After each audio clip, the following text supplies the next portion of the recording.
Thanks everyone for joining. So I am recording this session for anyone that missed it. And if you can stay off of video just while we're going through the presentation and on a mute, there will be time at the end for questions and answers. I promise we will leave ample time for that. I am going to take us through an overview of the program, how it works, and best ways to get in touch with Open Avenues about the opportunity. I want to start by saying thank you to everyone for your interest. We started Open Avenues Foundation because we knew that it was an issue for companies to retain foreign talent.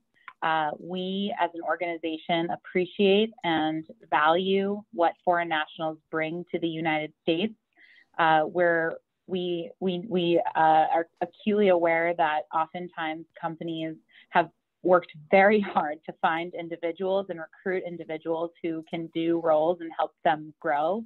And when immigration comes in the way of that, it can be very frustrating. And for foreign nationals who have gone to school in the United States, worked so hard to get here and to get employed, there's nothing more frustrating than a randomized lottery system. And I'm sure many of you are shaking your heads because it is infuriatingly antiquated how we think about work visas in the United States. That's what we do. And so that is why we do what we do. Can someone please put themselves on mute? I hear. Otherwise, I cannot just. Let me see if I can figure out who it is. There we go. All right, great. So we'll get started here. Stop. Sorry. Let me see if I can do it. That's okay. So we'll move forward. If only I could figure out how to mute all, right? One tech step at a time. I just figured out how to use my audio on my computer. So, all right, let's get started with, if I can get the screen going. We're gonna get started with just an overview of what a CAP-exempt H-1B visa is. So most people on this call are going to know that the H-1B visa is the most common work visa in the United States. Most individuals who graduate from a U.S. university are going to have optional practical training, and then they'll face the H-1B visa lottery. Companies who are sponsoring foreign nationals will be sponsoring folks for that H-1B lottery that takes place once a year. It just took place in March, and 85,000 individuals per year selected in that lottery system. Again, this is incredibly frustrating for companies and for individuals, but there is a solution, and that there are multiple visa options that individuals should be aware of. But one of the Plan B solutions to the H-1B visa lottery is a CAP-exempt H-1B visa. There are 4 kinds of CAP-exempt organizations in the United States. Those 4 types of organizations are universities and academic institutions, nonprofit research organizations, nonprofits affiliated with universities, and government research organizations. Open Avenues Foundation is a nonprofit that is affiliated or partnered with universities, and that gives us CAP-exempt status. So we are able, as a CAP-exempt organization, to file CAP-exempt H-1B visas for any of our employees, and this includes part-time employees. So CAP-exempt organizations are not subject to the annual lottery of 85,000. They can be filed or approved at any time of year, and very quickly, in 6 to 8 weeks, when we use premium processing. And that gives us a response from USCIS within 15 days. So the process is quick. It can be done at any time of year. Open Avenues is one kind of CAP-exempt organization, the nonprofit affiliated with universities. But if anyone on this call has any opportunity to work part-time for a university, is doing research for a government research institution or a nonprofit research institution, you also qualify for a CAP-exempt H-1B visa, and you should be aware of that. So I want to talk about our fellowship program. The slide is a little confusing. I debated even having one. I'm going to talk over it. Open Avenues, because we are CAP exempt, has started what we call the Global Talent Fellowship. This is an opportunity for foreign nationals, foreign talent, to work for Open Avenues part-time for 5 hours per week and get CAP exempt H-1B status with Open Avenues as a fellow. This opens the door for any private employer to concurrently and additionally employ you in CAP exempt H-1B status. So the way that this works is we typically are seeing people who lose the lottery, or we're working with companies who want to sponsor individuals outside of the annual system that only happens in March. A company wants to hire someone in September from outside the United States, or whose OPT is expiring in July or August, outside of the lottery. We see those individuals coming to Open Avenues for a solution. We partner with the company. This is the nominating company. We do not work with individuals who are not employed. We partner directly with companies who want to retain their talent. A company nominates an individual to us. That is step one. Step two is we evaluate the potential candidates. And we look at, we have a certain amount of university partners that we place our fellows at. So what we do is we are looking to really pair our fellows with those university opportunities that we have available. So when we evaluate someone, and we'll go into this a little more in a bit, we're looking for people who do fit the bill for what we're looking for at our university partners. And we're looking for folks who are typically working in STEM or business degrees, who have STEM or business degrees working in those fields. We have to ensure that individuals who come our way qualify for an H-1B visa. We would never take anyone into our program that does not have a strong H-1B, is not a strong H-1B candidate, meaning they have a solid specialty occupation. Your degrees align with the work that you're doing in your field. And we look for people who are employed and have in companies that are willing to sponsor them and sponsor this fellowship opportunity. The next step, once we take on a fellow and they're accepted into our program, we sponsor our fellows for CAP exempt H-1B visa petitions. That process, from the moment we partner with a company, again, that takes 6 to 8 weeks until a visa is approved. It's a fast process because we're able to file with premium processing. The very next day, I'm skipping a step here. Number 4 is that the individual begins work with Open Avenues. And that an individual can work for 1 day with Open Avenues Foundation before their full-time employer is able to concurrently file a CAP exempt H-1B visa petition for them.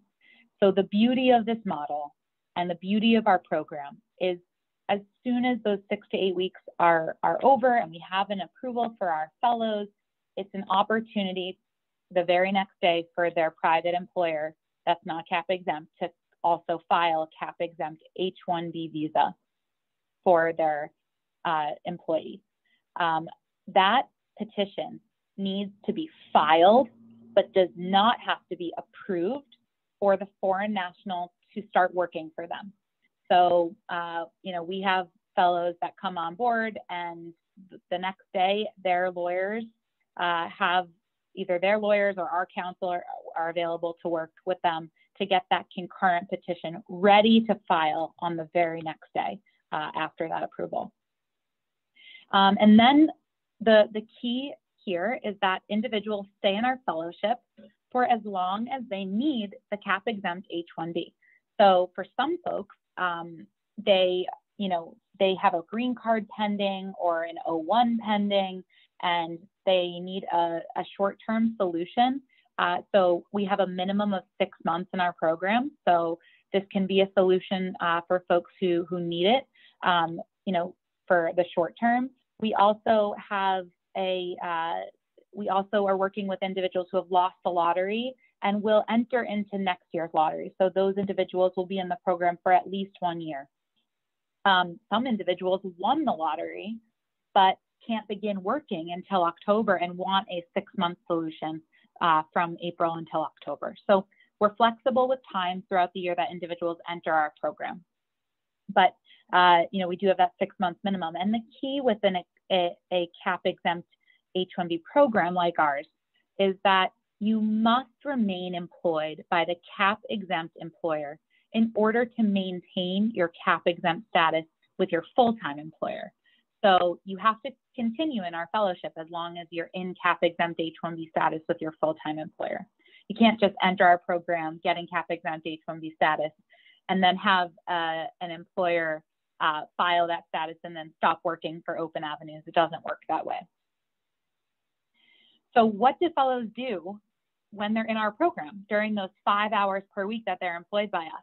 We have an educational mission as an organization.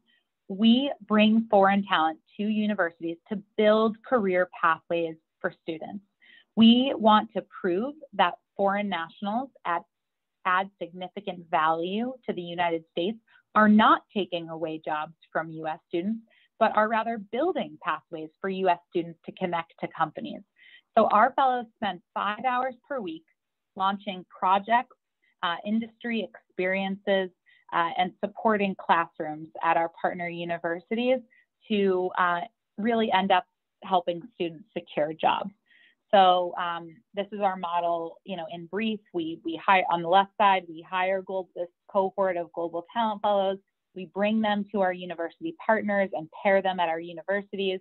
We launch these industry experiences where we're building skills for students. And then, we're helping students build their resumes with these experiences. Typically, we brand the experiences as the company. So if company X has a fellow join Open Avenues, company X and the fellow will launch a project for students. That gives students the ability to put company X on their resume, and that's a really big deal for students who are trying to interview and secure jobs, especially in these high demand industries in STEM. So that is the goal of the programming. The 5 hours per week is, that's the standard per week that we expect our fellows to work with us. There's flexibility in that. Of course, we know that everyone works for their full-time employers, and we're very aware that, there are things that come up and it can be difficult, but we try to be as flexible as possible. Of course, vacation time is okay. Sometimes there is not a project placement immediately, and there's a few weeks or a month where you're not working on a project with university students, but we have you working with us to scope your next project or prepare other materials that students can work on in the future when you do get placed. So that's kind of how the cadence works of the fellowship. The next and perhaps most important slide is who's qualified. So we have received a massive influx of applications from our website in the last few weeks. That's great, and they're all from foreign nationals who have applied for the program. But the reality is we actually do not work directly with foreign nationals. Foreign nationals, we want them to fill out that application, but we really want to make sure that it is imperative that anyone who's applying to our program has an employee who is willing to sponsor them for an H-1B visa, or in this case, a CAP exempt H-1B visa. We don't take any fellows who are looking for jobs and want to get in CAP exempt H-1B status on their own with Open Avenues. That's because we end up contracting with the company, and the company pays us for the fellowship. That's our business model. That's our organization's model. So to work for Open Avenues as a global talent fellow or join our cohort, we are looking for individuals, again, most importantly, they have a US employer.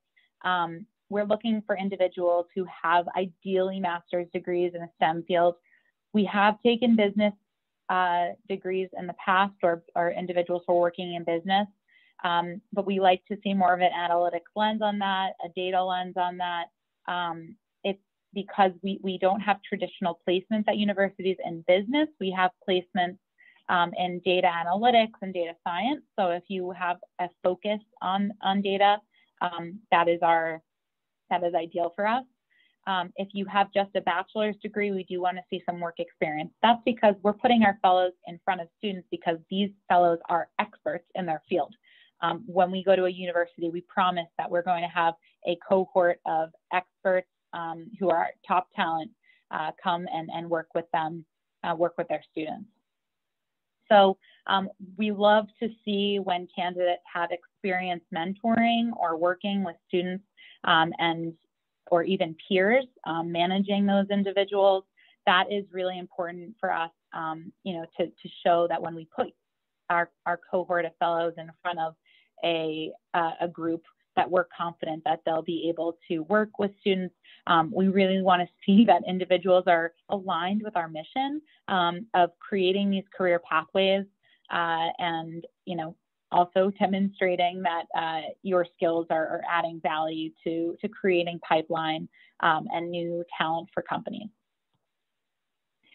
So one of the, I get this question all the time: what does the company get out of this, and what does it cost the company to do? Foreign nationals want to bring this to companies as a solution. Lawyers want to bring this to companies as a solution, and companies want to understand if they want to do this for their foreign talent, what does this look like?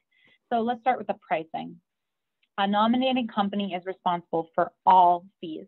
No foreign national can pay for this program. It is, a foreign national can never sponsor themselves, and a portion of the fee goes towards the visa. So we would not want to start dipping our toes into anything that is not appropriate in this. So we have the nominating company pay for all of the fees. The initiation fee for the program is due on the day we sign the contract, or the week we sign the contract. That's $12,000, which includes the CAP-exempt H-1B visa. It includes the government filing fees and premium processing. It also includes us working to develop the project, place it at a university. It's all of that upfront work that it takes to get a fellow on board with us. Once a fellow is approved for a CAP-exempt H-1B visa, as we talked about, this could be a 6-month program. It could also be a year-long program. It could be 2 years if an individual continues to lose the lottery. So we charge a quarterly fee for as long as the individual is in the program. We charge companies $3,300 per quarter for the program. And then there are discounts available for smaller seed-funded startup companies. We can talk about that with companies as they go. If there's multiple employees from the company that are in our program, we can figure out how to also create a price there that makes sense. The $12,000 fee is non-negotiable, and that's what companies are all paying us, no matter the size. The benefits to a company go far beyond just the program. So the clear benefit is that this is an immigration solution for your foreign talent, right? They get to participate, they get a CAP-exempt H-1B, fantastic. But the other pieces that are not so obvious might be that this is a leadership development for foreign nationals. It's an amazing opportunity for them to start working as leaders in front of students, to manage a team of students that are working on a project for the company. It's a pipeline development tool for companies who want to tap into some new networks within schools and start to train them in some project-based skills work that can be helpful when figuring out where to hire new talent moving forward. This is community impact work. There's no doubt about it. This is workforce development work. So for any company that is focused on doing some community impact, Open Avenues Foundation is a nonprofit, and you can put us in any reporting and talk about the opportunities that your company is really opening for students in STEM fields. We typically work with very diverse student populations, which adds into that and feeds into that narrative. most of our schools in Massachusetts right now are a majority Black or underrepresented student populations. This is all intentional because that's who we want to ensure have the same opportunities to connect to the companies that we're bringing to the table, right, where our fellows are coming from. So it's a really unique, diverse pipeline tool. Lastly, I want to talk through the ways in which everyone, and there's various people, individuals on this call in different positions, should connect with Open Avenues and the best way to partner or to apply for the program. So let's start with foreign nationals. An update, I said this was also going to be an update on our cohort. We have had a massive influx in candidates this year. We launched in 2018, so the program's been going on for just about 2.5 years. We spent a lot of that time building the perfect program, the perfect petition. We had 100% approval rating in 2020, and again so far in 2021 with the 15 petitions that we filed. We are small, we're not a massive program, we're building and growing quickly, but we are taking 10 fellows this spring in Q2. We are open to taking more and plan on taking at least 5 to 10 more in Q3, Q4. But we have received more than 100 applications for those spots, and we're not able to review all of those applications. So the key here is having a company representative reach out to Open Avenues to schedule time to discuss the program opportunity. Anyone that's had a company reach out to me, I told them the first place to start was this event, and then we can schedule time to talk through what this looks like. Once a company reaches out to us, we either we're going to be able to schedule time to discuss this. Of course, this is within reason. We look for individuals who have degrees in the fields where we do have opportunity. So we have opportunities in software development, data science, data analytics.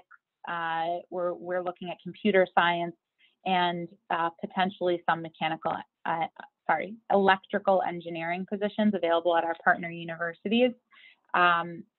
We also have a few opportunities in financial analytics. I want to make it clear that this is with our existing university partners.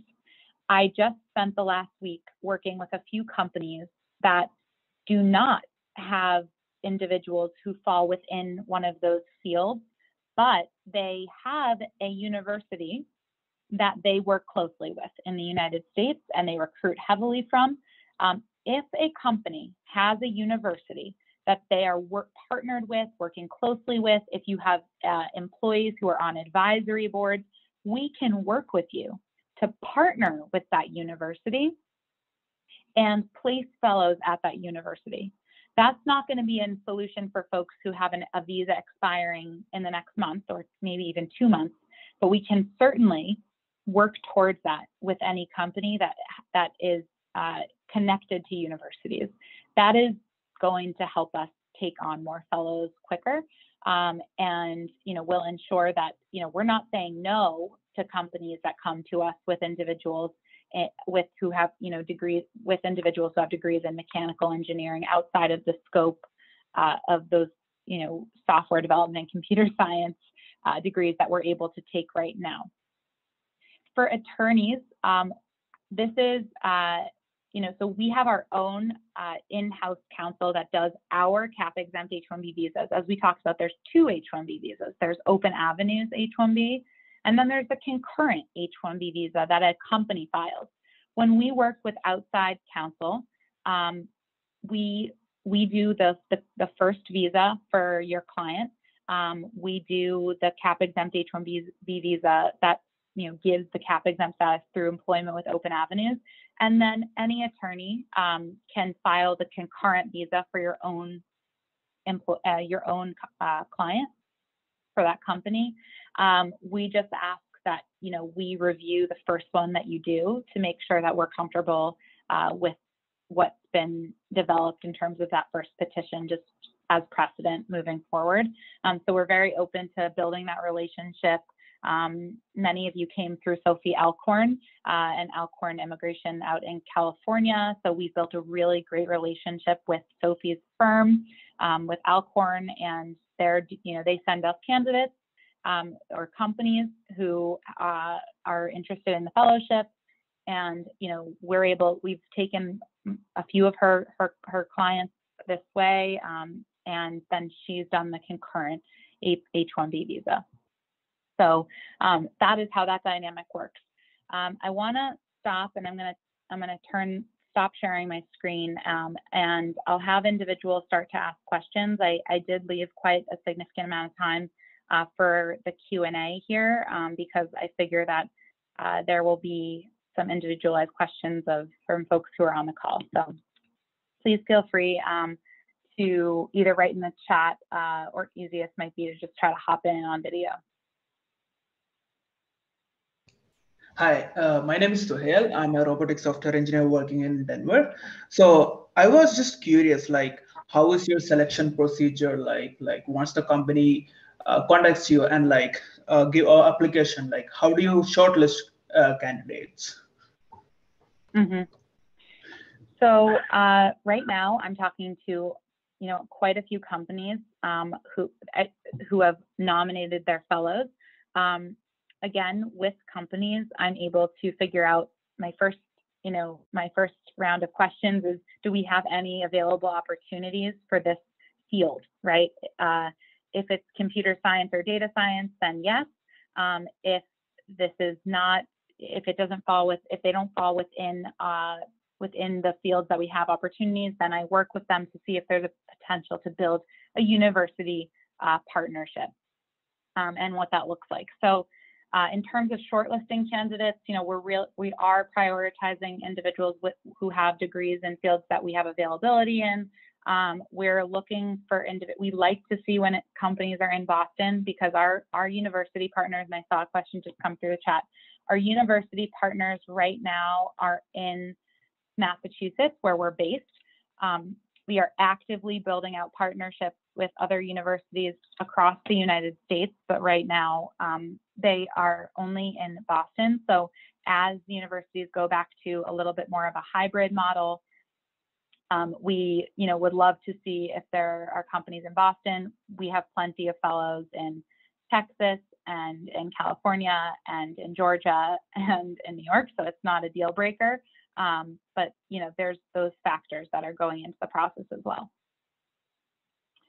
Okay, I see a few more questions came in the chat. Do I need to be based out of Massachusetts? They just answered that no. Individuals can be based around the United States. Our architecture school is part of your university partners. We don't have partnerships in architecture with architecture schools right now. If your company works at all with any university or recruits from certain universities, we're happy to have that conversation. Let me see.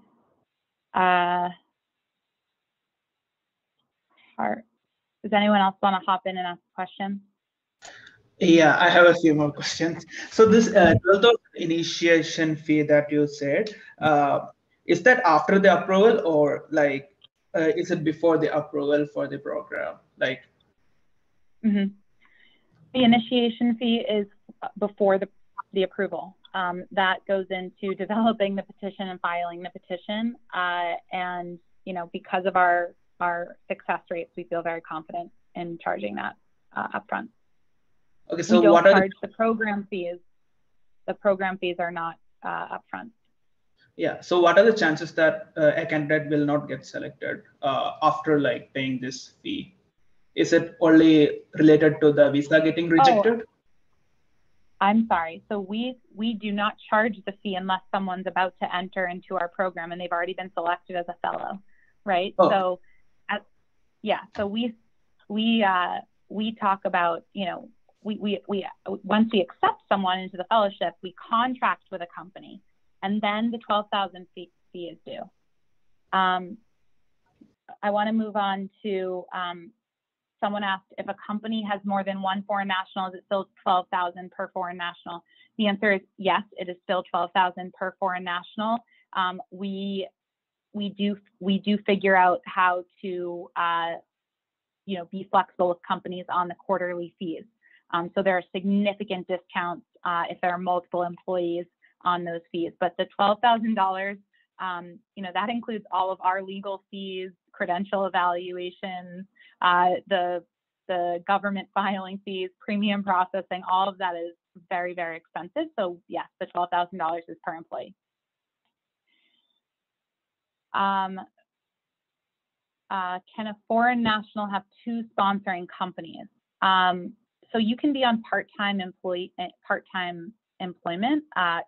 Yes, I mean, Open Avenues Foundation is going to be sponsoring the first visa, the first CAP-exempt H-1B, which is part-time, and then a full-time employer will be sponsoring the concurrent H-1B. So you'd have, that is having two sponsoring companies. I think you're asking if you can have two additional employers. We'd have to talk to our legal counsel about that. I'm not sure how that would work even financially or contractually. So you can send me that question on email and specifics about what you mean by that. I want to talk about the application process and how this works. So we have a form online that an individual can submit. That means you're in our system. That's great. But we need the process really starts when we connect to your company. So you really get into my system and our organization system when a company reaches out to us about seriously sponsoring you and taking you through this process. That's when you enter into our project tracker, and we go through a process where we're looking again for the fit, and we're looking to see if we have opportunities for you in this space. At the moment, the process, we're kind of taking this on a rolling basis.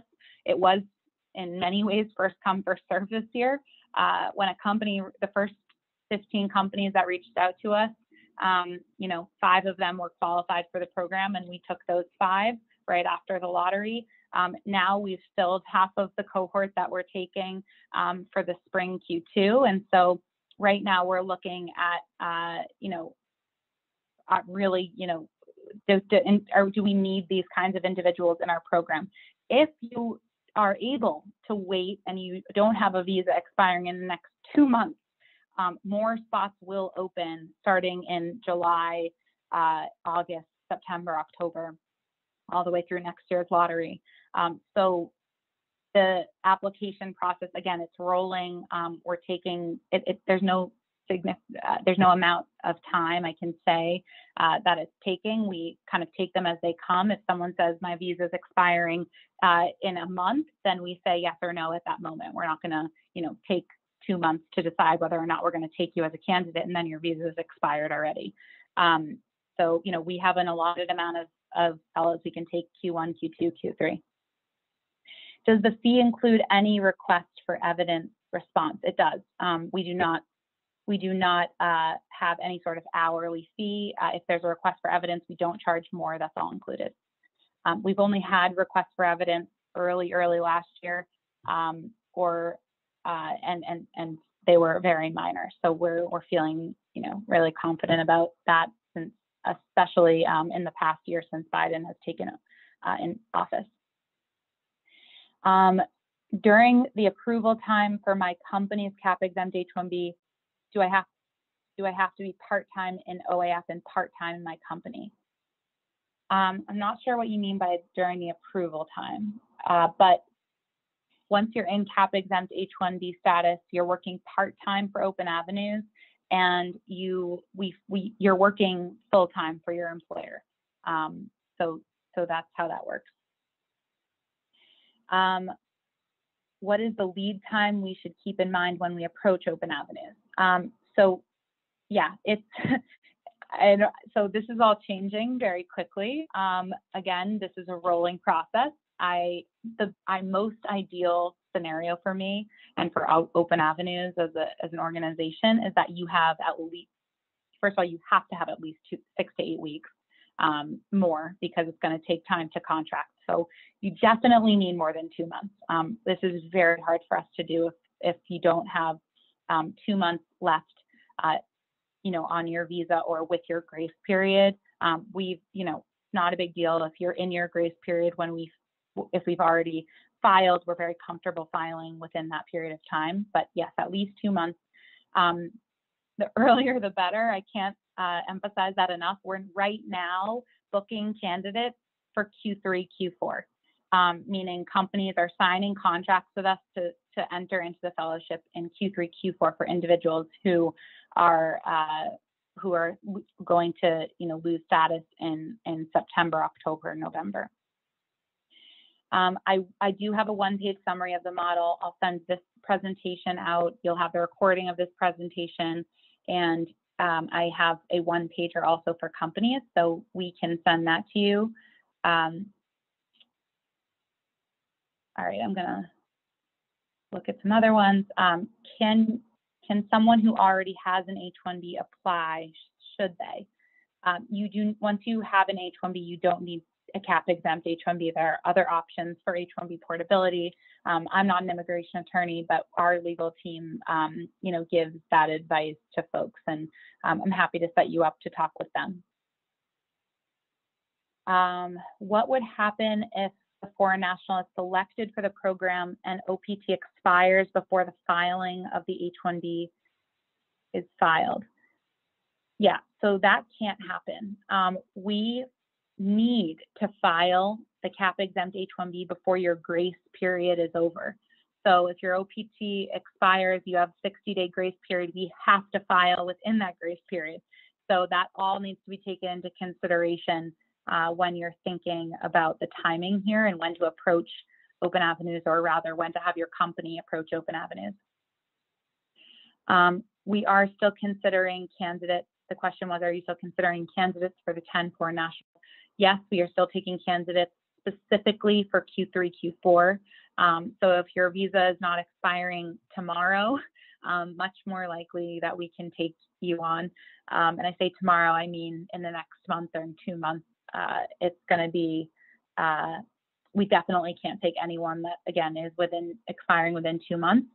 If your visa is expiring in July, which seems to be the most common at this moment, then, we do have a few slots left, we do, but it's not as likely that we'll be able to take on, more than 5 candidates at this point.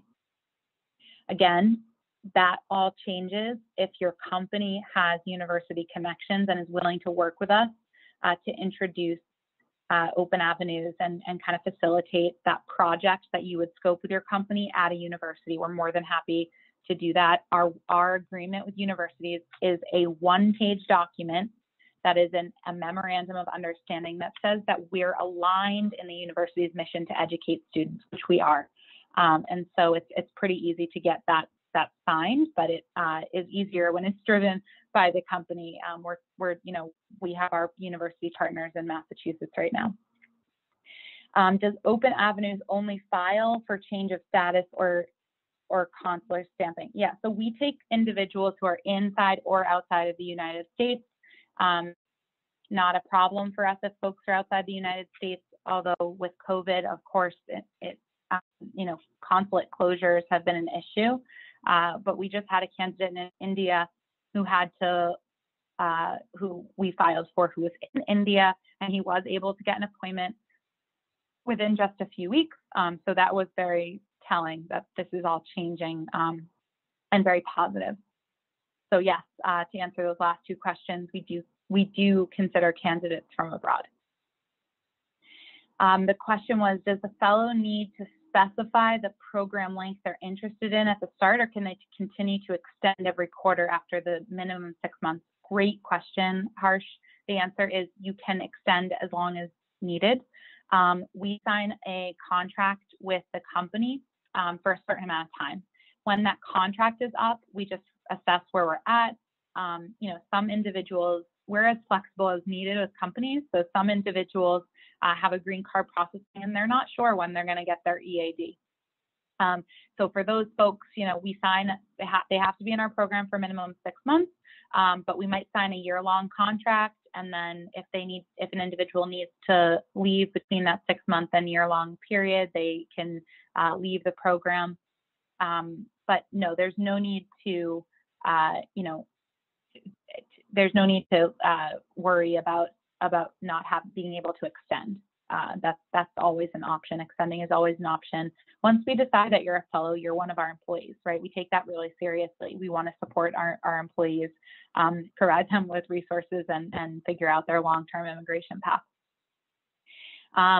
Harsh asked again that are you looking to build university partners and can a fellow bring a university partner with them? Does that help? Yes, we are looking to build university partners. As you can imagine, that's our biggest challenge right now. It's not lack of demand from companies for our program. So we're ready to build, we're ready to grow. We're a startup, so we're trying to manage that growth right now. And a lot of that comes with being, we're really excited to continue to partner with universities.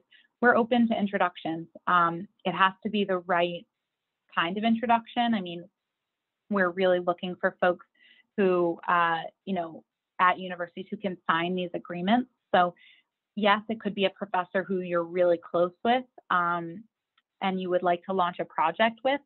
But, ideally we're talking about a dean who can actually sign some more memorandum of understanding. But it's actually a really good point, Harsh. Yes, we would be open to collaborating with a university here and making that happen.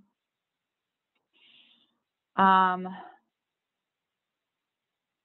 right, where are we? Someone asked about the cost. I think they missed the first part of the presentation. So again, this is $12,000 for a company to participate and $3,300 per quarter for the program fee after the individual is in the program and approved. The question is, can you change the company once you're selected for the program? That's a great question. So the answer is yes, but it has to be in the right way. So once you're in CAP exempt H-1B status with Open Avenues, we're partnered with a company, your nominating company, your employer. There are logistics that we work out with the company in terms of salary, et cetera, to make this all work in that contract. And so that it's really important that your new employer, you can change employers, but your new employer must be fully on board and contract with us also.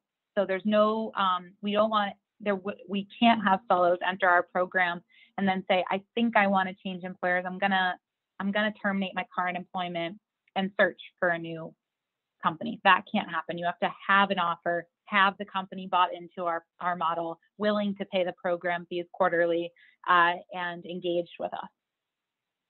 Is an MBA master's with no STEM eligible? We have taken on an MBA last year. It was during a time when we didn't have the same influx of candidates. So again, when we're starting to evaluate candidates over each other, we are looking to prioritize the master's in STEM fields. An MBA with a specific, I mean, if you're not STEM eligible because the school wasn't STEM eligible, then you might still have a concentration of STEM courses. That's interesting to us. It means that you might, if you have 10 data related courses, then you might actually qualify as a data analyst for a specialty occupation. So it depends on your transcripts. We're looking for those, for maybe the STEM spin on what you did during your MBA. That's what matters more than the degree. The question is, can the employer still file for a CAP H-1B in the next cycle? How does that work once the CAP exempt H-1B is approved? Yes, everybody in our program files for a CAP exempt H-1B into the regular H-1B lottery. That is we have everyone do that, and it's a requirement from our companies, mostly because we just want what's best for our company partners and for our candidates. So we're very focused on ensuring that our candidates are entering into the next year's lottery, and you change status from CAP exempt H-1B to regular H-1B. Pardon me, I have to plug in my computer.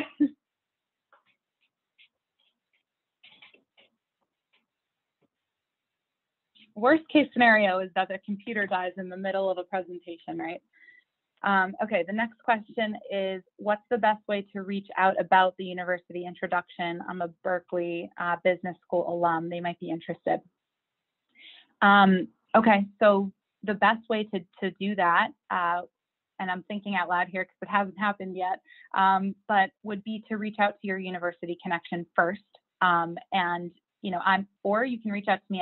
I'm happy in a follow-up to this. I'll provide for anyone that's interested. You can ask me for university materials, and I'll send you a one-pager that we talk about what we do with universities, and you can kind of facilitate that conversation with the university and then bring it to us. So I'm happy to have that conversation with the university if you want to facilitate that introduction. Essentially, it would be scheduling a meeting with that university partner. That would be a great next step. And I do have materials again for you to use. It is not possible for someone who just asked, is it possible to not have an employer? The answer is definitely not. Everyone in our program has an employer that pays the quarterly fees and the fee for the program. We don't work with anyone who's just working part-time with OAS.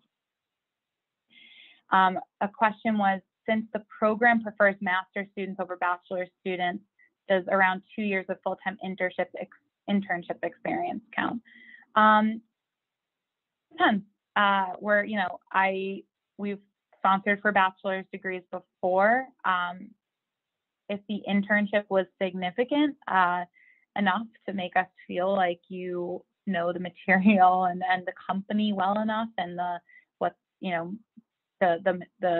you're an expert in your field enough to get in front of students, then we definitely consider you as a candidate. But our intention is to put the top talent in front of students.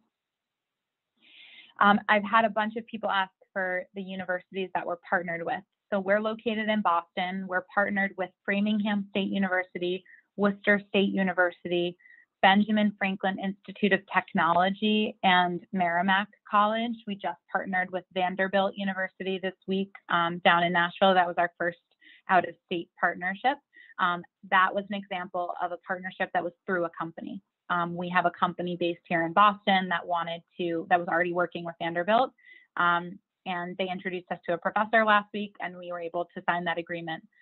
They worked a little bit behind the scenes on their end to get our agreement signed for us. So that's a pretty ideal situation. And it worked out that way, that now their employee will be working at Vanderbilt or remotely at Vanderbilt. Are you accepting fellows whose OPT is expiring the first week of July? So this is the most common question. I think a lot of folks who's searching for CAP exempt H-1B solutions at this point. If you are our dream candidate and you fall within, you're located in Boston and you have a software development or a computer science degree, and your company is willing to work with us quickly, yes, we have a couple of spots left for folks that are expiring in July. But or if you think you can facilitate one of these university partnerships through your company fairly quickly. But that's, we're talking about, we would need to be contracting in the next few weeks for that to happen. How many candidates will you potentially hire before 2022, January 2022? So it's going to depend on how many university partnerships we build out and how quickly we can grow. We've definitely scoped out, I think we're going to be able to take on 10 candidates in the second half of the year, maybe 5 more in January of 2022 to start off of, before the lottery, which we did this year, maybe more.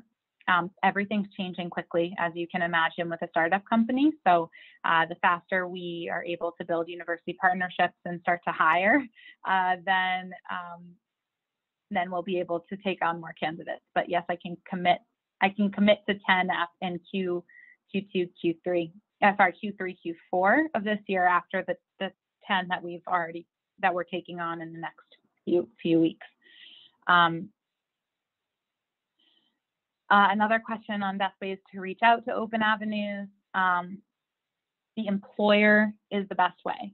The form online is what we consult when an employer reaches out to us about a candidate, and we're able to go look at some of the online application is mostly about collecting your skill sets.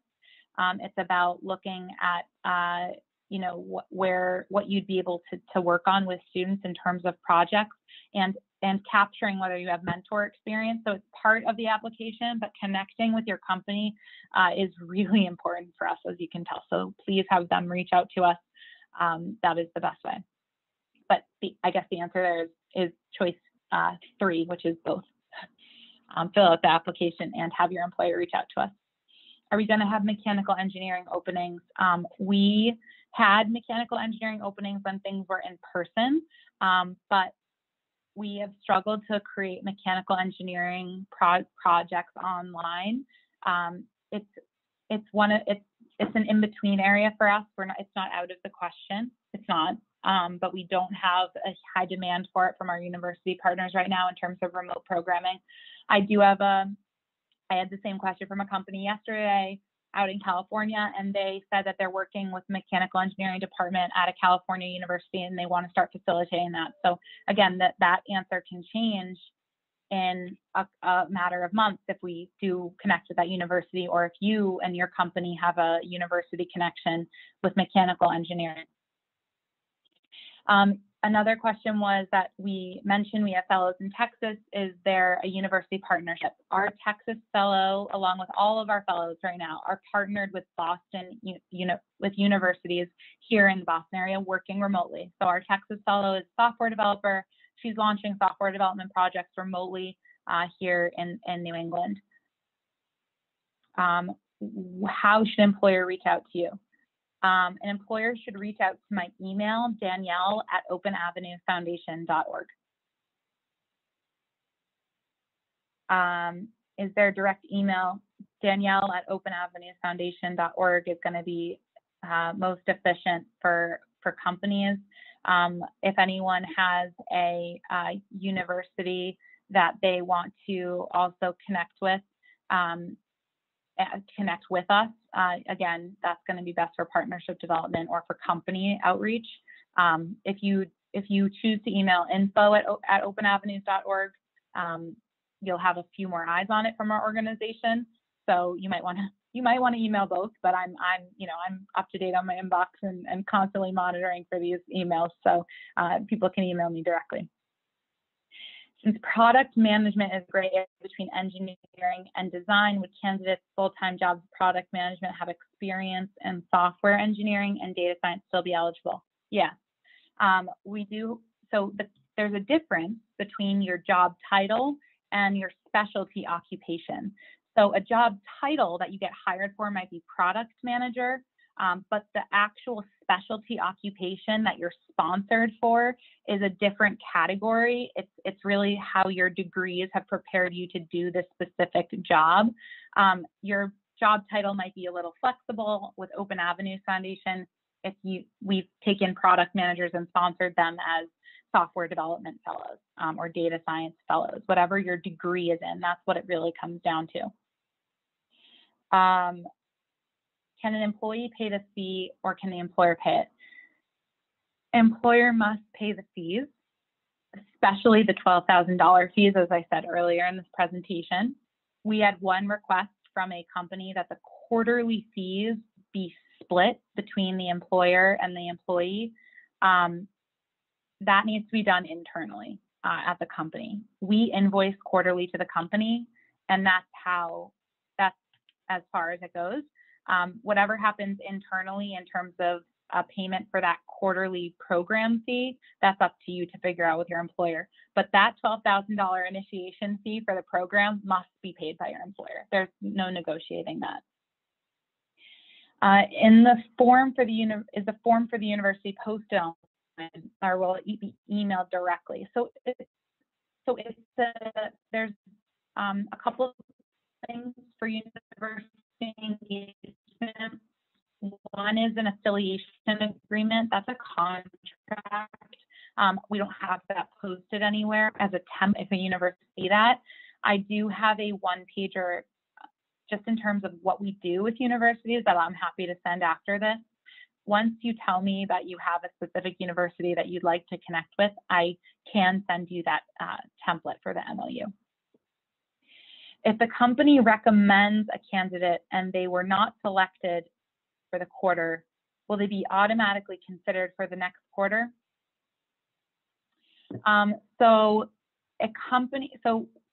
when we intake an individual into our system, I have a sheet where I'm putting candidates as, you know, into where they would be, it's necessary to take them.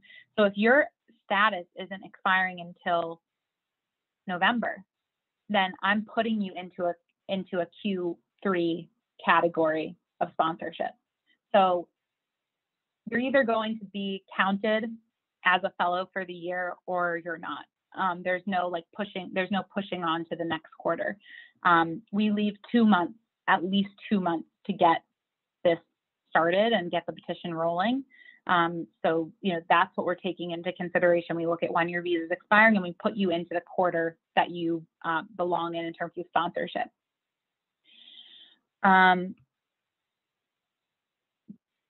Great. I will send the one-pager for companies and the one-pager for universities to everyone after this call. What kinds of mentorship work does the fellow do as a part-time fellow? So, you know, what we're looking at are industry projects. That's typically the way that we put fellows and you know, put them in front of students, meaning you scope a project with your company that students can work on, and we will pair you with a group of students, either a class or a boot camp. You know, that's how we work. It is mentorship just because we want you to be building relationships with these students in the best ways that you can. But it is mostly about, you know, that real world experience. And when we say we want mentorship experience, it's because we want you to get on the level of these students and be able to connect with them and give them a good experience. All right, I have time for just 2 more questions if anyone wants to either hop in or write it in the chat. That was rapid fire. Wow, I'm gonna need a break after this.